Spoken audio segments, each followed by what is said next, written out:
Hello and welcome back everyone. સ્વાગત છે આપ સર્વેનું પ્રિપેરેશન વિથ જુનિયર ટેસ્ટના ડિજિટલ પ્લેટફોર્મ પર. આજે આપણે વાત કરવાના છે કરંટ અફેરના મોસ્ટ ટાઈમ એવા પ્રશ્નોની. અને આપ અમારી ચેનલ પર પ્રથમવાર હો તો ચેનલને સબસ્ક્રાઇબ કરવાનું ના ભૂલતા, સાથે સાથે બેલ આઇકન પણ પ્રેસ કરી દેજો જેથી આવનારા તમામ વિડીયોની અપડેટ આપ સુધી પહોંચતી રહે.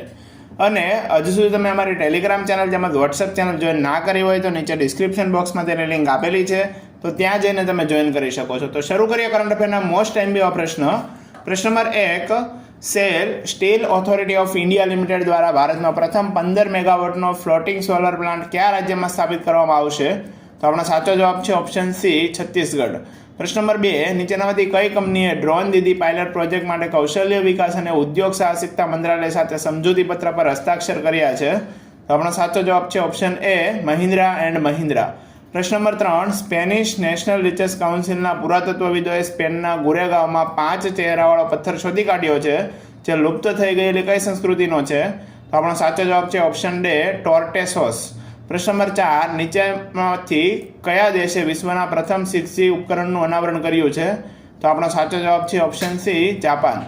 પ્રશ્ન નંબર 5, તાજેતરમાં શિક્ષણમાં ઉત્કૃષ્ટ યોગદાન માટે ગ્લોબલ એક્સેલન્સ એવોર્ડ 2024થી કોને સન્માનિત કરવામાં આવ્યા છે? તો આપણો સાચો જવાબ છે ઓપ્શન એ, ચંદ્રકાંત સતીની. પ્રશ્ન નંબર 6, તાજેતરમાં ભુવનેશ્વરમાં 27મી ફેડરેશન કપ વરિષ્ઠ રાષ્ટ્રીય સ્પર્ધામાં મેન્સ જેવલિન થ્રોમાં કોણે ગોલ્ડ મેડલ જીત્યો છે? તો આપણો સાચો જવાબ છે ઓપ્શન બી, શ્રી નીરજ ચોપરા. પ્રશ્ન નંબર 7, નાસા પ્રી ફાયર ધ્રુવીય મિશન તાજેતરમાં સમાચારમાં હતું તે કયા દેશમાંથી શરૂ કરવામાં આવશે? તો આપણો સાચો જવાબ છે ઓપ્શન બી, લંડન. પ્રશ્ન નંબર 8, તાજેતરમાં ભારતીય વાયુસેનાએ આગ્રામાં ભીષ્મ પોર્ટેબલ હોસ્પિટલનું પરીક્ષણ કર્યું તે કયા પ્રોજેક્ટનો ભાગ છે? તો આપણો સાચો જવાબ છે ઓપ્શન એ, ભીષ્મ પ્રોજેક્ટ. પ્રશ્ન નંબર 9, પર્યાવરણ સંરક્ષણમાં યોગદાન આપતી વ્યક્તિઓ માટે કયા દેશે 10 વર્ષનો નવો બ્લુ રેસિડેન્શિયલ વિઝા રજૂ કર્યો છે? તો આપણો સાચો જવાબ છે ઓપ્શન સી, યુનાઇટેડ અરબ અમીરાત, UAE. પ્રશ્ન નંબર 10, ભારતીય સૈન્ય દ્વારા ઉચ્ચ ઊંચાઈ પર ટેન્ક રિપેર સુવિધા ક્યાં સ્થાપિત કરવામાં આવી છે? તો આપણો સાચો જવાબ છે ઓપ્શન બી, લદ્દાખ. પ્રશ્ન નંબર 11, તાજેતરમાં કયો દેશ તેની તમામ હિમનદીઓ ગુમાવનાર વૈશ્વિક સ્તરે પ્રથમ દેશ બન્યો છે? તો આપણો સાચો જવાબ છે ઓપ્શન સી, વેનેઝુએલા. પ્રશ્ન નંબર 12, તાજેતરમાં ચર્ચામાં રહેલ રેડ કોલમ્બસ વાંદરાઓ તે મુખ્યત્વે કયા પ્રદેશમાં જોવા મળે છે? તો આપણો સાચો જવાબ છે ઓપ્શન ડી, આફ્રિકા.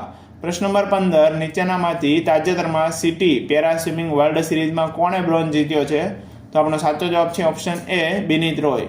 પ્રશ્ન નંબર 14, તાજેતરમાં વિશ્વની પ્રથમ 100% બાયોડિગ્રેડેબલ પેન કયા દેશમાં લોન્ચ કરવામાં આવી છે? તો આપણો સાચો જવાબ છે ઓપ્શન એ, ભારત. પ્રશ્ન નંબર 15, નીચેનામાંથી બિમસ્ટેકનું વડું મથક ક્યાં આવેલું છે? તો આપણો સાચો જવાબ છે ઓપ્શન ડી, ઢાકા. પ્રશ્ન નંબર 16, તાજેતરમાં નીચેનામાંથી કઈ સંસ્થાએ ઇલેક્ટ્રિકલ ટીલર લોન્ચ કર્યું છે? તો આપણો સાચો જવાબ છે option A, central mechanical engineering research, CSIR. પ્રશ્ન નંબર 17, નીચેનામાંથી શ્રી જવાહરલાલ નહેરુની પુણ્યતિથિ કયા દિવસે ઉજવાય છે? તો આપણો સાચો જવાબ છે ઓપ્શન સી, 27 મે. પ્રશ્ન નંબર 18, નીચેનામાંથી વર્ષ 2024 દરમિયાન IPLની કેટલામી ટુર્નામેન્ટનું આયોજન થયું હતું? તો આપણો સાચો જવાબ છે ઓપ્શન ડી, 17મી. પ્રશ્ન નંબર 19, તાજેતરમાં યોજાયેલ IPL 2024માં કુલ કેટલી ટીમોએ ભાગ લીધો હતો? તો આપણો સાચો જવાબ છે ઓપ્શન બી, 10 ટીમોએ. પ્રશ્ન નંબર 20, IPL 2024 વિજેતા ટીમનું નામ જણાવો. તો આપણો સાચો જવાબ છે option D, Kolkata night riders. પ્રશ્ન નંબર 21, નીચેનામાંથી IPL 2024ની ફાઇનલ મેચમાં કોલકાતા નાઇટ રાઇડર્સે કઈ ટીમને પરાજય આપીને ટુર્નામેન્ટ જીતી હતી? તો આપણો સાચો જવાબ છે ઓપ્શન એ, સનરાઇઝર હૈદરાબાદ. પ્રશ્ન નંબર 22, નીચેનામાંથી IPL 2024માં મેન ઓફ સિરીઝ અથવા તો પ્લેયર ઓફ ધ સિરીઝ અથવા તો most valuable player of the series award વિજેતા ખેલાડીનું નામ શું છે? તો આપણો સાચો જવાબ છે ઓપ્શન બી, શ્રી સુનિલ નારાયણ. પ્રશ્ન નંબર 23, તાજેતરમાં રમાયેલ IPL 2024માં ઓરેન્જ કેપ સૌથી વધુ રન માટેનો એવોર્ડ કોને મળ્યો છે? આપણો સાચો જવાબ છે ઓપ્શન એ, શ્રી વિરાટ કોહલી. પ્રશ્ન નંબર 24, નીચેનામાંથી IPL 2024માં પર્પલ કેપ સૌથી વધુ વિકેટ માટેનો એવોર્ડ કોને મળ્યો છે? તો આપણો સાચો જવાબ છે ઓપ્શન ડી, શ્રી હર્ષલ પટેલ. પ્રશ્ન નંબર 25, નીચેનામાંથી IPLનું પૂરું નામ શું છે? તો આપણો સાચો જવાબ છે option B, Indian premier league. તો મિત્રો, વિડીયો પસંદ આવ્યો તો લાઇક, શેર અને સબસ્ક્રાઇબ કરવા ના ભૂલતા. ફરીથી મળીશું આ વિડીયો સાથે. ત્યાં સુધી જય હિન્દ, વંદે માતરમ.